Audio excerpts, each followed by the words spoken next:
मेरा नाम मुकुल है। मैं एक मिडिल क्लास फैमिली से बिलोंग करता हूँ। ये बात तब की है जब मैं अपने कॉलेज में पढ़ा करता था। मैं बिहेवियर का बहुत खुशमिजाज इंसान था। कभी भी मेरी नाक पर गुस्सा नहीं आता था। हर किसी से मैं खुशी खुशी बात करता था। मैं अपनी 4 बहनों का इकलौता भाई था। मुझसे मेरे घर में सब लोग बहुत प्यार करते थे और मेरे घर के सब लोगों को मुझसे ढेर सारी उम्मीदें थी। मेरी जिंदगी बहुत खुशी खुशी गुजर रही थी। कॉलेज में रहकर अभी मैं अपनी पढ़ाई पूरी कर रहा था। सब कुछ बिल्कुल ठीक था। फिर अचानक मेरी जिंदगी में एक ऐसी लड़की आ गई जिसने मेरी जिंदगी को पूरी तरह से बदल कर रख दिया था। बल्कि ऐसा कह सकते हैं कि उसने मेरी जिंदगी में आने के बाद मेरी बेरंग जिंदगी में ढेर सारे रंग भर दिए थे। ये कोई लड़की नहीं बल्कि मेरी जिंदगी का सुकून थी। मैं इसे बहुत चाहता था। इस लड़की की मुलाकात मेरे साथ पहली बार तब हुई थी जब मैं अपने कॉलेज के फंक्शन के लिए अपने दोस्तों के साथ तैयारी कर रहा था और इस लड़की के साथ अचानक मेरी टक्कर हो गई और पहली ही नजर में मैं उसको देखकर दीवाना हो गया था। वो इतनी सुंदर थी कि मेरी आंखें उसके चेहरे से हटी नहीं पा रही थी। वो भी मुझे देखकर मुस्कुराई थी। मेरा उस पर दिल आ गया था और फिर मैंने सोच लिया था कि मैं इस लड़की को अपनी गर्लफ्रेंड बनाकर रहूंगा। मैंने पूरी तरह से कोशिश कर ली थी कि उसका मुझे कहीं से कांटेक्ट नंबर मिल जाए और वो मुझसे बातचीत करने लगे। मैंने इस सब में कोशिश तो बहुत की थी और फिर फाइनली वो लड़की धीरे धीरे मुझे पसंद करने लगी थी। उसके बाद हम दोनों के बीच बातचीत शुरू हो गई थी। पहले तो मैंने उसके साथ दोस्तों की तरह बात करनी शुरू की थी और फिर धीरे धीरे मैंने उसे प्रपोज कर दिया था। उसने मुझे अपने दिल की ख्वाहिश जाहिर कर दी थी कि वो भी मुझे पसंद करती है और मुझसे प्यार करने लगी है। इस तरह हम दोनों ने एक दूसरे को अपनी फैमिली के बारे में भी बता दिया था। अभी हम दोनों ही पढ़ाई कर रहे थे, इसलिए हम दोनों की शादी का दूर दूर तक पता नहीं था। हम दोनों अपनी जिंदगी में बहुत ज्यादा खुश थे। एक दूसरे के साथ घूमना फिरना, कॉलेज में एक साथ पढ़ाई करना, एक दूसरे के साथ फोन पर ढेर सारी बातें करना और रात को चैटिंग करना, ऐसी बहुत सारी बातें थी जो हम दोनों को एक दूसरे के करीब लेकर जा रही थी। हम दोनों एक दूसरे से बहुत प्यार करने लगे थे। इस लड़की का नाम अंजलि था। अंजलि को किसी भी काम की जरूरत होती थी तो मैं उसका काम कर दिया करता था। कई बार तो उसने मुझसे अपने मोबाइल पर रिचार्ज भी करवाया था। उसने मुझे बताया था कि वह गरीब फैमिली से बिलोंग करती है, इसीलिए मैं उसकी छोटी बड़ी जरूरतों को पूरा करने के लिए हमेशा तैयार रहता था। कई बार मैंने उसको कुछ एक्सपेंसिव गिफ्ट्स भी दिए थे क्योंकि मेरे पापा की अच्छी कंपनी में जॉब लगी हुई थी। अभी तो मैं अपने पापा की कमाई पर ही डिपेंड था।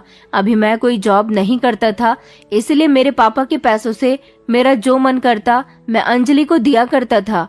अंजलि भी मुझसे बहुत खुश रहती थी। कभी कभी तो ऐसा होता था कि अंजलि को कहीं जाना होता तो वो मुझे कॉल कर दिया करती थी और मैं अंजलि को पिक और ड्रॉप करने के लिए फौरन तैयार रहता था। इन सब बातों ने मेरे प्यार को और ज्यादा मजबूत कर दिया था क्योंकि मैं अंजलि की हर तरह से जिम्मेदारी उठाने के लिए तैयार था। वो मेरी जिंदगी में आने वाली पहली ऐसी लड़की थी जिसे मैंने इतना प्यार किया था, वरना उसके अलावा तो मैंने कभी किसी को नजर उठाकर भी नहीं देखा था। मैं उसकी सारी ख्वाहिशों को पूरी किया करता था। मुझसे जितना होता था मैं उसे खुश रखने की कोशिश करता था। इसी तरह काफी सारा समय बीत गया था और धीरे धीरे हम दोनों के कॉलेज की पढ़ाई पूरी हो गई थी। मैंने सोच लिया था कि अब मैं अंजलि से शादी करने के लिए कहूंगा। मैं जानता था कि अंजलि भी मुझसे शादी करने के लिए बेचैन हो रही है और अब तो हम दोनों की पढ़ाई भी पूरी हो चुकी है और जाहिर सी बात है माता पिता बेटियों की शादी के लिए बहुत फिक्रमंद होते हैं। वो चाहते हैं कि बेटियों की पढ़ाई पूरी होते ही जल्द से जल्द उनकी शादी हो जाए। इसीलिए मैंने अंजलि से इस बारे में बात की थी और उससे कहा था कि मैं तुम्हारे साथ शादी करना चाहता हूँ। बताओ मैं तुम्हारे घर रिश्ता कब भेज दूँ? जब तुम कहोगी मैं अपने मम्मी पापा को तुम्हारे घर भेज दूंगा। अंजलि ने शादी की बात सुनकर कोई खास रिएक्शन नहीं दिए थे। ऐसा लग रहा था जैसे वो मेरी बात को इग्नोर कर रही है। मुझे अंजलि के ऐसे रिएक्शन पर बहुत गुस्सा आ रहा था क्योंकि मुझे उससे ऐसी उम्मीद बिल्कुल भी नहीं थी। मैं उससे जब भी शादी के लिए कहता वो मुझे टाल दिया करती थी। हर बार कहती थी कि अभी शादी की बात नहीं करते क्योंकि अभी हम दोनों में से किसी की भी शादी नहीं हो रही। अभी हम दोनों सिर्फ और सिर्फ प्यार की बात करते हैं। जैसा चल रहा है ऐसा ही चलने दो। जब हमारे घर वाले खुद हमसे शादी के लिए कहेंगे तब हम दोनों अपनी अपनी पसंद के बारे में उन्हें बता देंगे। प्यार की बातें करते करते अंजलि काफी हद तक मुझे डिप्रेस्ड कर चुकी थी और वो मुझसे जैसा कहा करती थी मैं वैसा कर लिया करता था। अगर वो मुझे खामोश होने के लिए कहती थी तो मैं खामोश भी हो जाता था, लेकिन जब मुझे उससे दूर होने का डर सताता तो मैं अंजलि से कहता था कि मैं तुम्हारे घर अपना रिश्ता भेज देता हूँ और अपने मम्मी पापा से कहूंगा कि वो तुम्हारे घर जाकर फौरन ही हम दोनों की मंगनी कर दें। इस तरह तुम्हारे घर वाले तुम्हारे लिए कहीं और रिश्ता नहीं देखेंगे और तुम मेरे बंधन में बंध जाओगी। अंजलि कहती थी कि ऐसा कुछ नहीं होगा, मैं तुमसे प्यार करती हूँ और मेरी शादी तुमसे ही होगी। बस मैं नहीं चाहती कि अभी मैं हम दोनों के बारे में अपने घर पर बताऊं तो कोई बड़ी प्रॉब्लम क्रिएट हो जाए। अभी मेरी शादी में 2 साल का टाइम है, 2 साल बाद मैं खुद अपने घर पर बता दूंगी। तब तक तुम भी खामोश रहो और तुम्हारी भी जॉब नहीं लगी है। अगर मेरे घर वालों को पता चल गया कि अभी तुम्हारी जॉब नहीं लगी है तो वो किसी भी हाल में हम दोनों का रिश्ता नहीं करेंगे। मैंने कहा तो तुम ये बात मुझे पहले बता देती कि मेरी जॉब की वजह से तुम अभी अपने घर वालों को हम दोनों के बारे में नहीं बताना चाहती। मैं जल्द से जल्द अपनी जॉब की जुगाड़ करता हूँ, मगर तुम इतना याद रखना तुम सिर्फ मेरी हो। और फिर ढेर सारी कोशिशों के बावजूद 2 महीने बाद मेरी जॉब लग गई थी। मैंने जब ये खबर अंजलि को बताई तो वो भी बहुत ज्यादा खुश हो गई थी। मैंने उससे कहा कि अब बताओ मैं अपने मम्मी पापा को तुम्हारे घर कब भेजूं। मेरी बात सुनकर फिर से उसने मुझे टालना शुरू कर दिया था। उसने कहा था कि हम लोग शादी की बात बाद में करेंगे, पहले तुम्हारी जॉब लगने की खुशी में एक छोटा सा सेलिब्रेशन करते हैं। मैंने कहा हाँ बताओ तुम कौन सा सेलिब्रेशन करना चाहती हो, तुम जैसा कहोगी मैं वैसा करने के लिए तैयार हूँ। अंजलि कहने लगी कि जॉब लगने की खुशी में तुम्हें मुझे शॉपिंग करानी होगी। मैं खुशी खुशी अंजलि को शॉपिंग कराने के लिए ले गया था। उसने ढेर सारी शॉपिंग की थी। इसी तरह पूरा महीना गुजर गया। जब मेरी सैलरी आई तब भी मैंने उसे गिफ्ट्स दिए थे, शॉपिंग कराई थी और मैं उसे महंगे महंगे रेस्टोरेंट में हर महीने ले जाकर उसे खाना खिलवाता था। कई महीनों तक अंजलि ने मुझे बेवकूफ बनाया था। अब मैं एक जिम्मेदार इंसान हो गया था। मेरी बड़ी बहन की शादी हो गई थी और अब मेरे घर वालों का कहना था कि वो मेरी शादी करना चाहते हैं, मगर मैं अभी शादी नहीं करना चाहता था क्योंकि मैं किसी भी तरह से अंजलि के इंतजार में था कब वो मुझसे कहे कि मेरे घर अपने घर वालों को भेज दो और मैं जल्दी से उसके घर रिश्ता भेजकर उससे शादी कर लूं। मगर वो तो शादी के नाम पर मुझे बेवकूफ बना रही थी। मैंने देखा था कि वो मेरे साथ बहुत खुश रहती है, लेकिन जब भी मैं उससे शादी की बात करता हूँ उसका मूड खराब हो जाता है और वो मुझे इग्नोर करने लगती है। और जब वो मुझे इग्नोर करती थी तो मुझे बहुत तकलीफ होती थी। मैं उसे मनाया करता था, उसकी हर ख्वाहिश को पूरी किया करता था। मेरे घर वाले अब मुझसे जिद करने लगे थे कि आखिर तुम शादी क्यों नहीं करना चाहते। मैंने अपने घर वालों को अंजलि और अपने बारे में सब कुछ बता दिया था। तो मेरी मम्मी कहने लगी थी तो फिर तुम उस लड़की से कहो कि हम उसके घर रिश्ता लेकर जाने के लिए तैयार हैं, क्योंकि हम तुम्हारी शादी जल्द से जल्द करना चाहते हैं। मैंने जब ये बात अंजलि से कही तो मेरी बात सुनकर उसे गुस्सा आ गया था। वो कहने लगी कि तुम तो मेरे पीछे हाथ धोकर पड़ गए हो। जब हम दोनों एक दूसरे से प्यार करते हैं तो शादी भी हो जाएगी, अभी शादी का वक्त नहीं आया।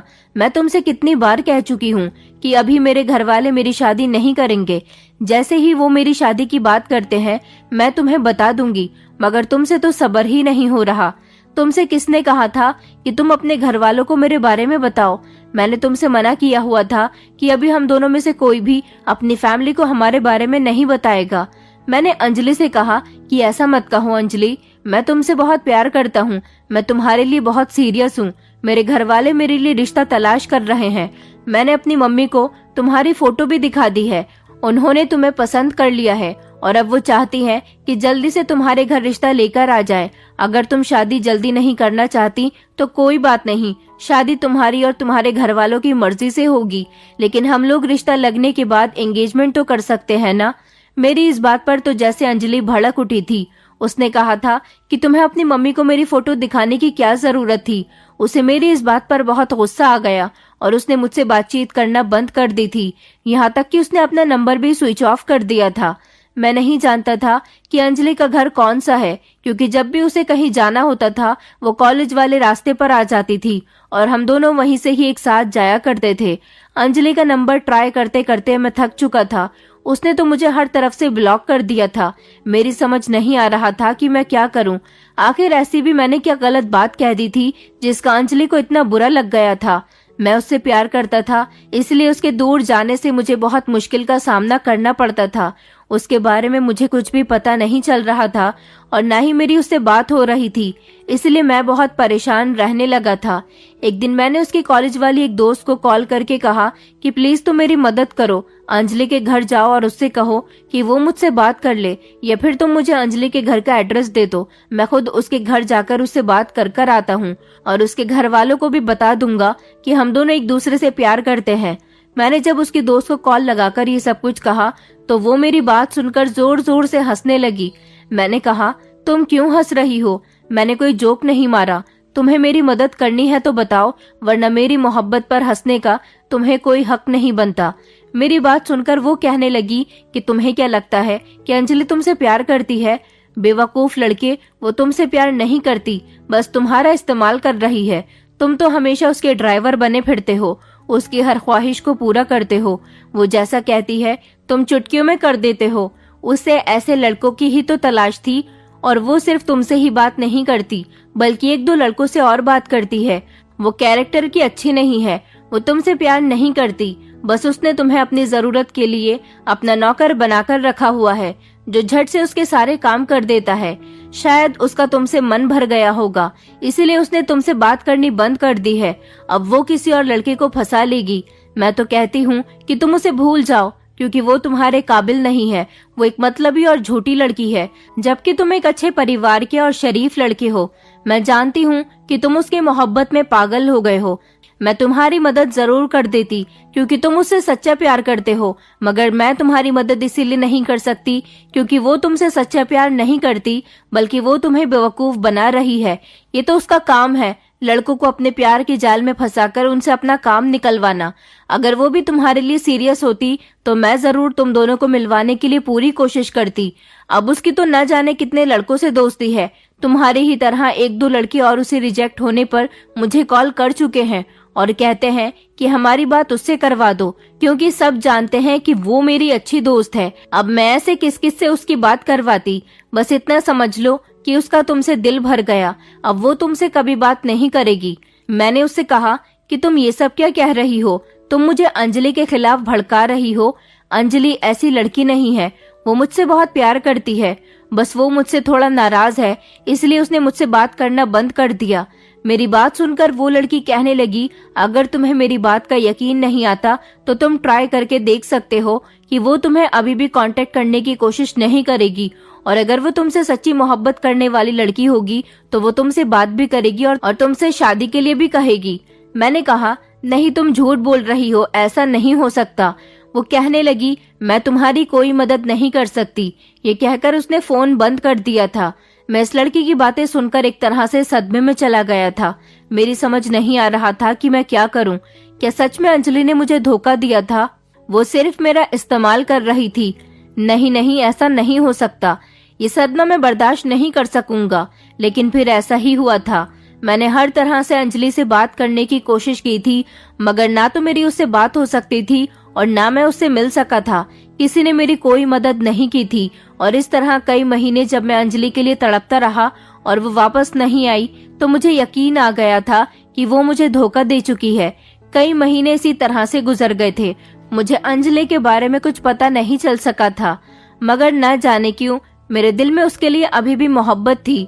मेरा दिल उसे बेवफा कहने पर तैयार नहीं हो रहा था, लेकिन मेरे सारे दोस्त मुझे यही कहते थे कि वो तुम्हें धोखा दे चुकी है, तुम्हें छोड़कर जा चुकी है। अगर उसे तुमसे मोहब्बत होती तो वो कभी भी ऐसा नहीं करती।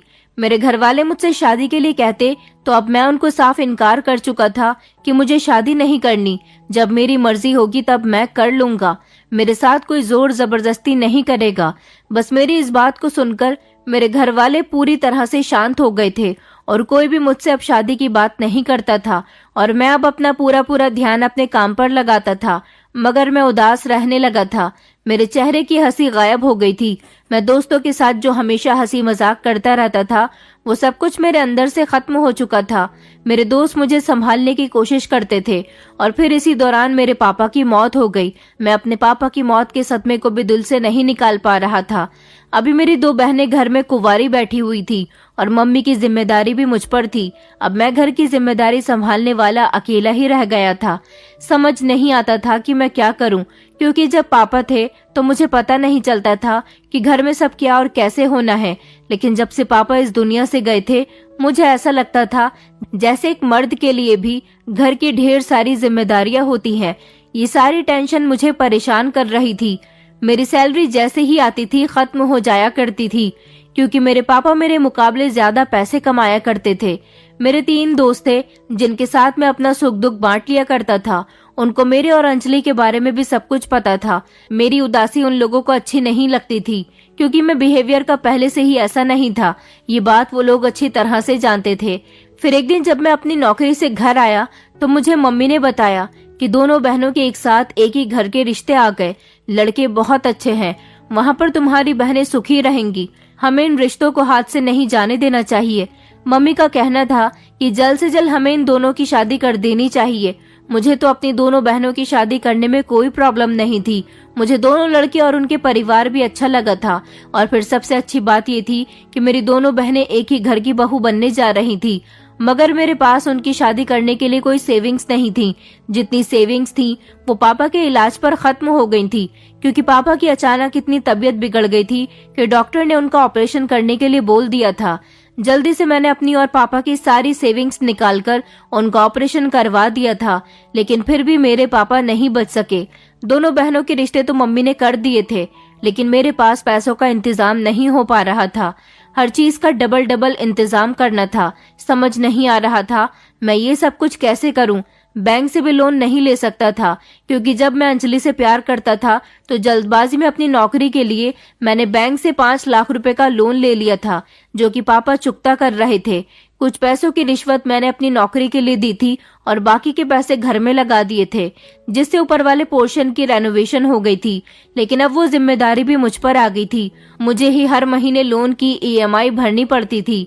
मैंने जब अपनी ये परेशानी अपने दोस्तों को सुनाई तो मेरे दोस्त कहने लगे कि हम भी तुम्हारी ही तरह परेशानियों में घिरे हुए हैं। फिर हम लोगों ने अपनी जरूरतें पूरी करने के लिए छोटी मोटी चोरियां करनी शुरू कर दी।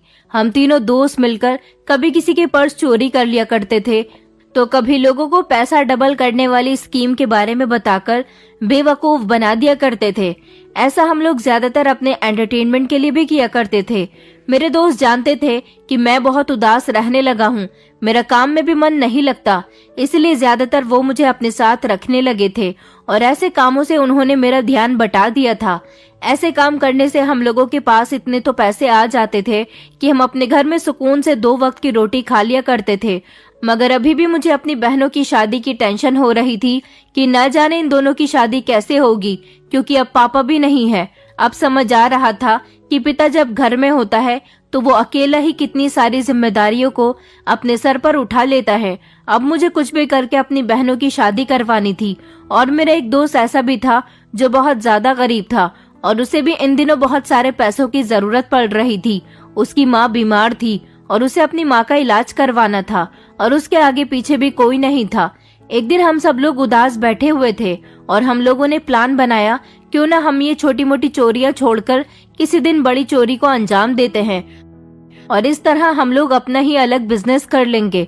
उसके बाद हमें ये गलत काम करने की जरूरत भी नहीं पड़ेगी। मैंने अपने दोस्त से कहा था कि तुम बिल्कुल सही कह रहे हो, क्योंकि हम गलत कामों में लग गए और हमें ये सारे काम नहीं करने चाहिए। बस एक बार हम लोग कहीं बड़ी जगह हाथ मार लेते हैं और उसके बाद अपने अपने काम धंधे अलग कर लेंगे और इज्जत से ईमानदारी से पैसा कमाएंगे। फिर हमें पकड़ जाने का भी डर नहीं होगा और सुकून से अपनी जरूरतों को पूरा कर सकेंगे। मगर ये काम कैसे हो सकता था? किसके यहाँ हम इतना बड़ा हाथ मारते? ये बात हमारी समझ नहीं आ रही थी। प्लान बनाकर तो हम लोग कुछ दिनों के लिए भूल गए थे। एक दिन मेरे एक दोस्त अनुज ने हम सब लोगों से एक साथ मिलने के लिए कहा। हम सब लोग एक साथ रात के टाइम पर मिले थे और फिर उसने हमें एक ऐसी खबर सुनाई जिसे सुनकर हम लोगों के कान खड़े हो गए थे। मेरा एक दोस्त एक ऐसी कंपनी में नौकरी करता था जहां पर एसी कूलर पंखे ही ठीक हुआ करते थे और कंपनी वाले अपनी कंपनी में लगे हुए इंजीनियर्स को उन लोगों के घर बेचकर इन चीजों को रिपेयर करने के लिए भेजते थे। मेरा दोस्त भी यही काम किया करता था। अब की बार उसके पास एक डॉक्टर के घर से कॉल आई थी और ये डॉक्टर बहुत अमीर था। मेरे दोस्त ने कहा कि इस डॉक्टर के यहाँ मुझे कल एसी की रिपेयरिंग करने के लिए जाना है। मैं सोच रहा हूँ कि क्यों ना हम इस डॉक्टर की तिजोरी खाली कर दें। ये चोरी वैसे भी हमारी जिंदगी की आखिरी चोरी है, तो हमें अपने फ्यूचर को बनाने के लिए किसी ऐसे ही इंसान के घर में डाका डालना होगा जिसके यहाँ हमें ढेर सारे पैसे मिल सके। और ये डॉक्टर बहुत ज्यादा अमीर है, मुझे यकीन है कि इसके पास बहुत सारा पैसा होगा। हम लोगों ने फैसला कर लिया था कि हम इसी डॉक्टर के यहाँ चोरी करेंगे। सारी प्लानिंग मेरे दोस्त ने बना ली थी और डॉक्टर के घर की सारी इन्फॉर्मेशन भी उसने निकाल ली थी। पता चला था कि डॉक्टर ज्यादातर अस्पताल की नाइट शिफ्ट में होता है, घर में सिर्फ उसकी पत्नी होती है और रात के समय तो वो भी सो रही होगी, इसलिए हम आसानी से अपना काम कर सकेंगे।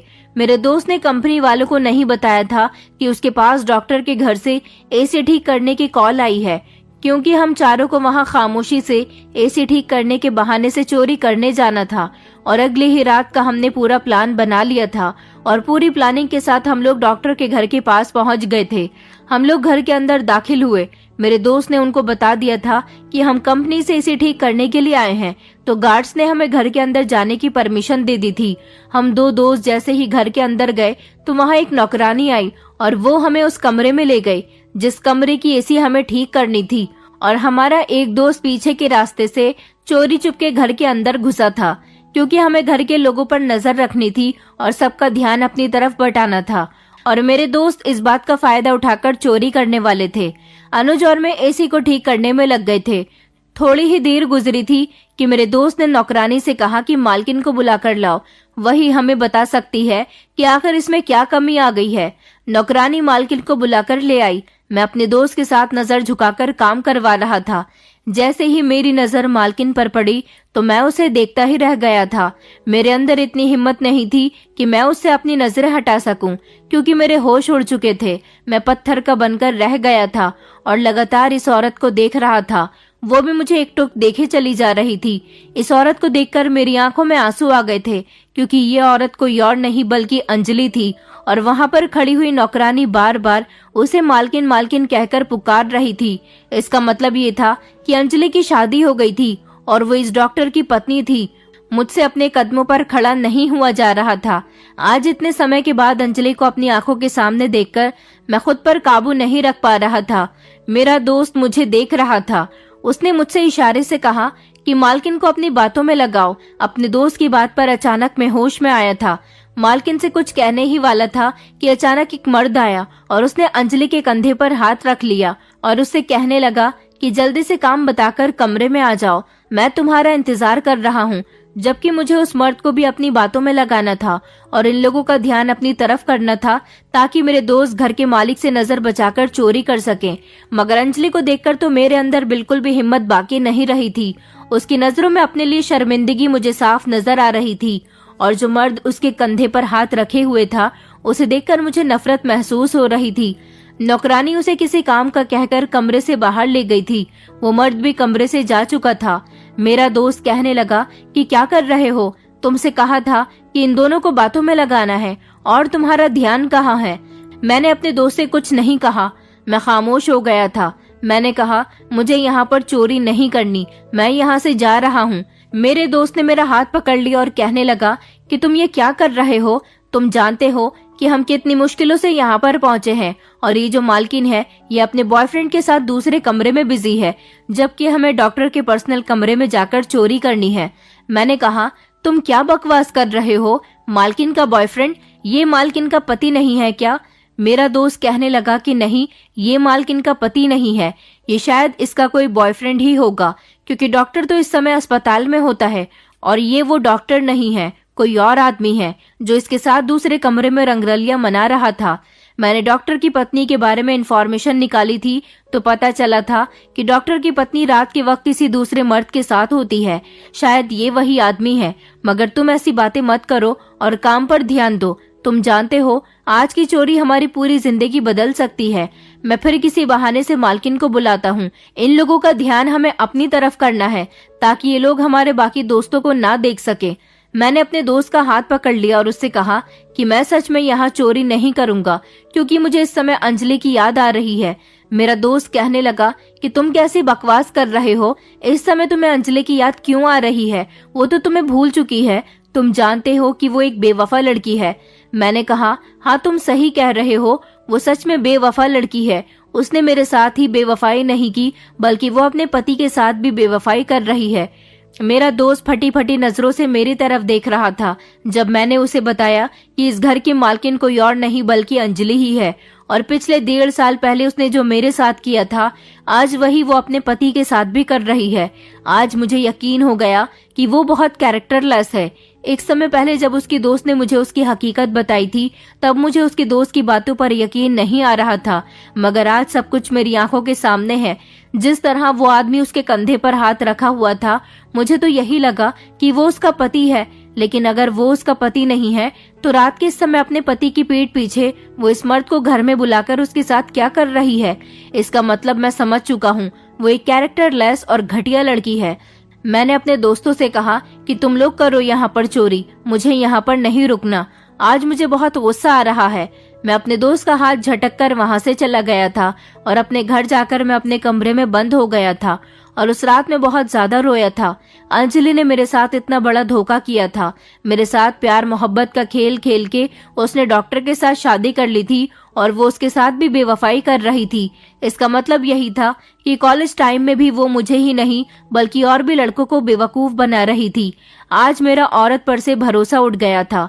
ये बात सही थी कि कभी भी किसी औरत का दिल ऐसे मर्द पर आकर नहीं टिक सकता जो उसके लिए सब कुछ करने के लिए तैयार हो। औरत हर मर्द से उसकी कमाई के मजे लेना चाहती है, मगर हर औरत एक जैसी नहीं होती। मुझे तो सिर्फ अंजलि से नफरत हो रही थी। सारी रात मैं अपने बिस्तर पर लेटकर रोता रहा था। मैंने खाना भी नहीं खाया था। अगले दिन सुबह सवेरे मेरे दोस्त मेरे घर आ गए थे और उन्होंने मुझे मेरे हिस्से के पैसे दे दिए थे। उन्होंने कहा था कि तुमने चोरी नहीं की तो क्या हुआ, तुम्हारे जाने के बाद हमने प्लानिंग के साथ चोरी कर ली थी। हम जानते हैं कि तुम वहाँ अंजलि को देखकर टूट गए थे, इसलिए हम तुम्हारे हिस्से के पैसे लेकर आ गए। मैंने अपने दोस्तों से मना किया कि मुझे ये पैसे नहीं चाहिए, क्योंकि ये सारा काम तुमने किया है, इसमें तुम्हारी मेहनत है। मेरा दोस्त कहने लगा कि तुम हमारे दोस्त हो, हम अपने साथ साथ तुम्हारे बारे में भी सोचते हैं। उन्होंने जबरदस्ती मेरे हिस्से के पैसे मुझे दे दिए। उन्होंने लगभग 80 लाख रुपए की चोरी वहाँ पर की थी और इस तरह से हम तीनों के हिस्से में लाखों रुपए आ गए थे। हम लोगों को कोई पकड़ नहीं पाया था, लेकिन मेरे दिल में अभी भी अंजलि के लिए गुस्सा भरा पड़ा हुआ था। मैं चाहता था कि मैं एक बार उससे मुलाकात करके उस पर अपनी भड़ास जरूर निकालूं। इसीलिए मैं अगले दिन उसके घर चला गया। गार्ड्स ने मुझे दरवाजे पर रोक लिया था। मैंने उन्हें बताया कि मैं वही इंजीनियर हूँ जो कल इसे ठीक करने के लिए आया था। एसी में कोई इम्पोर्टेंट पार्ट डालना था, वो कल मेरे पास अवेलेबल नहीं था, इसलिए मैं अब वो डालने के लिए आया हूँ। मेरी बात सुनकर मुझे गार्ड्स ने अंदर जाने की परमिशन दे दी थी। मैं जब घर के अंदर गया तो मैंने नौकरानी से कहा कि मुझे मालकिन से मिलना है। इस समय डॉक्टर घर में मौजूद नहीं था, वो 2-3 दिन के लिए किसी इम्पोर्टेंट काम के लिए शहर से बाहर गया हुआ था। नौकरानी ने मुझे इंतजार करने के लिए कहा। थोड़ी देर बाद जब अंजलि आई तो उसे देखकर मेरी आंखों में एक अजीब सा जुनून सवार हो गया था। वहाँ पर मौजूद नौकर जो मेरे लिए पानी लेकर आया था, अंजलि ने उसे वहाँ से जाने के लिए कह दिया था और फिर वो मेरे सामने आकर बैठ गई थी। मैंने उससे कहा कि तुमने मेरे साथ बहुत बुरा किया, भगवान तुम्हारे साथ कभी अच्छा नहीं करेगा। तुमने मोहब्बत के नाम पर मेरे साथ खेल खेला था। मैं तो तुम्हें बहुत अच्छा समझता था, मेरे दिल में कभी नफरत नहीं आई थी, लेकिन कल रात जब मुझे तुम्हारी हकीकत के बारे में पता चला तो मेरे दिल में तुम्हारे लिए नफरत भर गई। लोग सही कहते हैं कि तुम एक कैरेक्टरलेस लड़की हो, तुम जैसी लड़कियों से मोहब्बत नहीं करनी चाहिए। मेरी बात सुनकर अंजलि रोने लगी थी। उसने मेरे आगे हाथ जोड़ लिया और कहने लगी कि मैं जानती हूँ मैंने तुम्हारे साथ बहुत गलत किया। मुकुल प्लीज मुझे माफ कर दो। तुम तो मुझे सच्चा प्यार करते थे और बदले में मैंने तुम्हारा फायदा उठाया, तुम्हारी मोहब्बत का मजाक बना दिया। मैंने उससे कहा, अगर तुम्हें अपनी गलती का सच में पछतावा है तो फिर तुम अपने पति को धोखा क्यों दे रही हो? शादी से पहले तुमने जो किया सो किया, अब तुम किसी के साथ शादी के पवित्र बंधन में बंध गई हो और अभी भी अपने पति के पीछे तुम दूसरे मर्द के साथ संबंध बना रही हो। तुम्हारी ये आदत अभी बदली नहीं है। ये मगरमच्छ के आंसू मेरे सामने मत दिखाओ। तुम अपनी आदत से मजबूर हो और तुम कभी नहीं बदल सकती। तुम्हारी आदत है मर्दों को अपने जाल में फंसाना और उनके साथ खेल खेलना। मेरी बात सुनकर अंजलि कहने लगी कि नहीं नहीं मुकुल, ऐसा मत कहो। मैं मानती हूँ कि मैंने तुम्हारे साथ मोहब्बत का झूठा खेल खेला, लेकिन तुम्हें ये नहीं पता कि मुझे तुम्हारे साथ की गई बेवफाई की बहुत बड़ी सजा मिल रही है। मैं सिर्फ तुम्हारा फायदा उठा रही थी क्योंकि तुम मेरे सारे खर्चे उठाया करते थे। मेरे एक ही कहने पर तुम फौरन भागे चले आते थे, मगर जब तुमने शादी की डिमांड करनी शुरू की तो मैं बौखला गई थी और मैं तुम्हारे साथ शादी नहीं करना चाहती थी, क्योंकि मेरी आदत हो चुकी थी लड़कों से अपने खर्च उठवाना, उनसे अपनी जरूरतें पूरी करवाना। तुमसे पहले मैं कई लड़कों के साथ ऐसा कर चुकी थी, मगर सबसे ज्यादा वक्त मैंने तुम्हारे साथ बिताया। तुमसे बात करने के दौरान मेरे घर इस डॉक्टर का रिश्ता आया था। मेरे पापा जानते थे कि ये डॉक्टर बहुत अमीर है, और जब मुझे ये बात पता चली कि ये डॉक्टर अपने बड़े से बंगले में अकेला रहता है, इसकी बहुत सारी प्रॉपर्टी, बहुत सारा बैंक बैलेंस है, तो मैं इसकी दीवानी हो गई और अपने मम्मी पापा से कहा कि मैं यहीं पर शादी करना चाहती हूँ। इसीलिए उन्होंने इस रिश्ते को एक्सेप्ट कर लिया और मैंने किसी तरह तुमसे अपना पीछा छुड़वा लिया। मैं शादी करके यहाँ आ गई थी। मुझे लगा था कि मैं इस घर में रानी बनकर रहूंगी, क्योंकि मुझ जैसी गरीब लड़की को इस डॉक्टर ने पसंद कर लिया था। मगर शादी के बाद मुझे इस डॉक्टर की हकीकत के बारे में पता चला था कि इस इंसान को लड़कियों में नहीं बल्कि लड़कों में इंटरेस्ट है, और ये गे है। इसके कुछ रिश्तेदार और दोस्त वगैरह इसकी ये बात अच्छी तरह से जानते हैं। उन लोगों ने इसे बदनाम करना शुरू कर दिया, तो इसने मेरे साथ शादी कर ली। ये अपनी इस बात को छुपाना चाहता था और लोगों के सामने जाहिर करना चाहता था कि ये एक मर्द है। इसकी झूठी हकीकत सिर्फ एक तरीके से लोगों के सामने आ सकती थी कि अगर इसकी पत्नी प्रेग्नेंट हो जाए और बच्चा पैदा कर दे तो ये दुनिया वालों को बता सकता है कि ये कोई गे नहीं बल्कि मर्द है। मगर वो तो अपनी मर्दानगी मुझ पर नहीं दिखा सकता। मगर उसने अपने एक जानने वाले को मेरी इज्जत के साथ खेलने के लिए भेजना शुरू कर दिया। वो खुद तो रात को नाइट शिफ्ट पर चला जाता है, लेकिन उस आदमी को रात के समय मेरे साथ गलत काम करने के लिए भेज देता है, ताकि मैं प्रेग्नेंट होने के बाद बच्चे को जन्म दूं और दुनिया को लगे कि ये बच्चा इस डॉक्टर का ही है।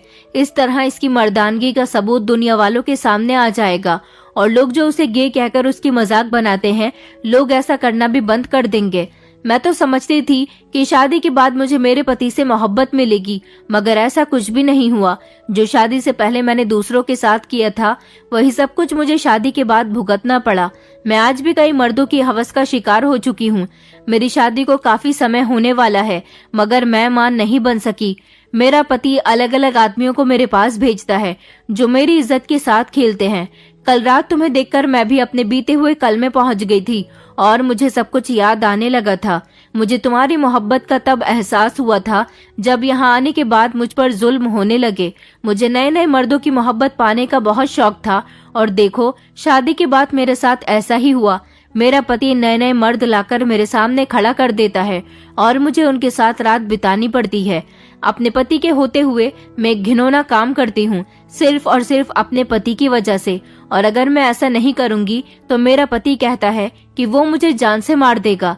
यही वजह थी कि उसने मुझ जैसी गरीब लड़की के साथ शादी की थी। अंजलि मेरे पैर पकड़कर फूट फूट कर रोने लगी। मैंने उसे संभाल कर अपने सामने बैठने के लिए कहा। उसने अपने आंसू पोंछे और कहने लगी कि मैं जानती हूँ कल रात तुमने और तुम्हारे दोस्तों ने यहाँ पर चोरी की है। तुम तो यहाँ से चले गए थे, मगर बाकी का काम तुम्हारे दोस्तों ने पूरा कर दिया था। मैंने इस बारे में किसी को कुछ नहीं बताया। मेरे पति के पास इतना पैसा है कि घर से 80 लाख क्या अगर सारे भी चोरी हो गए तो उसे कोई फर्क नहीं पड़ेगा। और अगर मेरे पति ने उन पैसों के बारे में मुझसे पूछताछ की तो मैं तुम पर या तुम्हारे दोस्तों पर कोई इल्जाम नहीं आने दूंगी। कह दूंगी कि वो पैसे मुझसे खर्च हो गए या मैं कहीं पर रखकर भूल गई। अंजलि की बात सुनकर मैं दंग रह गया था कि वो ये सब जानती थी हम लोगों ने चोरी की है। मैंने अंजलि से कहा, तुम ये सब कुछ क्यों बर्दाश्त कर रही हो? अगर तुम्हारा पति ऐसा करता है तो तुम उसे छोड़ क्यों नहीं देती? अंजलि कहने लगी कि मैं अपने पति को छोड़ दूं, चाहे तो अभी जाकर पुलिस को सब कुछ अपने पति के बारे में बता दूं, मगर मैं ऐसा जानबूझकर नहीं करती, क्योंकि ये सब कुछ मेरी सजा है। ये वही सजा है जिसमें मैंने तुम्हारा दिल दुखाया था, तुम्हारे साथ बेवफाई की थी, तुम्हारे साथ धोखा किया था। मुझे माफ कर दो मुकुल, मैं अपनी गलती पर बहुत शर्मिंदा हूँ। मुझे मेरी सजा मिल चुकी है, बस तुम मुझे और बद्दुआ मत देना, क्योंकि अगर इसके आगे मेरे साथ कुछ गलत होता है तो अब वो मैं सहन नहीं कर सकूंगी। मगर मैं तुमसे प्यार करती हूँ। मुझे तुम्हारी मोहब्बत का बहुत एहसास होता है कि काश मुझे मौका मिल जाए कि मैं अपनी मोहब्बत तुम्हारे सामने जाहिर कर सकूं और तुम्हारी मोहब्बत की कदर कर सकूं, मगर ऐसा नहीं हो सकता। ये कहकर वो जोर जोर से रोने लगी थी। अंजलि को देखकर मेरा दिल पिघलने लगा था। उसकी हालत देखकर मुझे उस पर तरस आ रहा था। मेरी आंखों में आंसू आ गए थे और मैंने अंजलि से कहा कि तुम्हारा पति तुम्हारे साथ बहुत गलत कर रहा है, तुम्हें मेरे साथ चलना होगा, पुलिस में जाकर उसके खिलाफ कंप्लेंट दर्ज करानी होगी। अंजलि कहने लगी कि मैं ऐसा नहीं कर सकती, इसको छोड़ने के बाद मैं कहाँ जाऊंगी, मेरे घर वाले मुझे एक्सेप्ट नहीं करेंगे, वो तो गरीब लोग हैं, पहले भी मेरी किसी ख्वाहिश को पूरा नहीं करते थे, अब तो वो अपनी तलाकशुदा बेटी को अपने घर में बिल्कुल भी बर्दाश्त नहीं कर सकेंगे। शायद इसी गरीबी ने मुझे लालची बना दिया था। मैंने कहा मैं तुम्हें अपनाऊंगा, तुम्हारे साथ शादी करूंगा, अगर अब की बार तुम मेरे साथ बेवफाई ना करो तो मैं तुम्हें दुनिया की सारी खुशियां दूंगा। अंजलि कहने लगी कि तुमने सोच भी कैसे लिया कि इतनी बड़ी सजा भुगतने के बाद भी मैं तुम्हें दोबारा से धोखा दे सकती हूँ। मैंने कहा तो फिर अभी चलो मेरे साथ, हम दोनों पुलिस स्टेशन चलते हैं। पहले तो अंजलि काफी देर तक सोच विचार करती रही और फिर उसके बाद वो मेरे साथ पुलिस स्टेशन चली गई। वहां जाने के बाद अंजलि ने अपने पति के नाम की रिपोर्ट दर्ज करवा दी। 2 दिन बाद जैसे ही अंजलि का पति घर आया तो अंजलि के पति को अरेस्ट कर लिया गया था और सबूत के तौर पर अंजलि का मेडिकल चेकअप करवाया गया था, जिसमें ये बात साफ जाहिर हो रही थी कि अंजलि के साथ गलत काम सिर्फ एक मर्द ने नहीं बल्कि काफी सारे मर्दों ने किया था और ऐसा सिर्फ उसके पति ने करवाया था। अंजलि ने जो अपने पति पर आरोप लगाए थे वो सब मेडिकल की रिपोर्ट आने के बाद क्लियर हो गए थे। इस तरह उसके पति को लंबी सजा हो गई थी। अंजलि ने अपने पति से डिवोर्स ले ली थी और फिर मैं उसे अपने साथ घर ले आया था। मेरी मम्मी ने उसे मेरी खुशी की खातिर एक्सेप्ट कर लिया था। जो पैसे मेरे दोस्तों ने अंजलि के घर से चोरी किए थे, हम दोस्तों ने उन पैसों से अलग अलग अपने बिजनेस स्टार्ट कर लिए थे। मैंने अपने पैसे से एक बड़ा सा कंप्यूटर इंस्टीट्यूट खोल लिया था जहां पर मैंने ढेर सारे कंप्यूटर्स रखे थे और मैंने लोगों को कंप्यूटर सिखाने का काम शुरू कर दिया था। मेरे पास काफी सारे लोग कंप्यूटर सीखने के लिए आते थे। वैसे भी मैं काफी पढ़ा लिखा था और 2-3 कोर्स भी मुझसे आते थे। मेरी पत्नी भी काफी पढ़ी लिखी थी, इसलिए हम दोनों पति पत्नी ने मिलकर अपने इंस्टीट्यूट को चलाया था। अब हम दोनों कामयाब हो गए थे। कुछ समय बाद मैंने अपनी बहनों की शादी भी करवा दी थी। मेरे लिए सबसे बड़ी खुशी की बात यह है कि मुझे मेरी मोहब्बत वापस मिल गई। अंजलि अब बिल्कुल भी वैसी नहीं है जैसे वो पहले हुआ करती थी, बल्कि अब वो मेरी बहुत कदर करती है और मुझसे बहुत प्यार करती है। हम दोनों मेहनत करके अपना घर चला रहे हैं और भगवान की कृपा से सब कुछ बिल्कुल ठीक चल रहा है। दोस्तों, उम्मीद करती हूँ आपको हमारी कहानी पसंद आई होगी। कहानी पसंद आई है तो वीडियो को लाइक करें, चैनल पर नए हैं तो चैनल को सब्सक्राइब करें और हाँ, नोटिफिकेशन बेल को जरूर दबाएं ताकि अगली अपडेट सबसे पहले आपको मिले।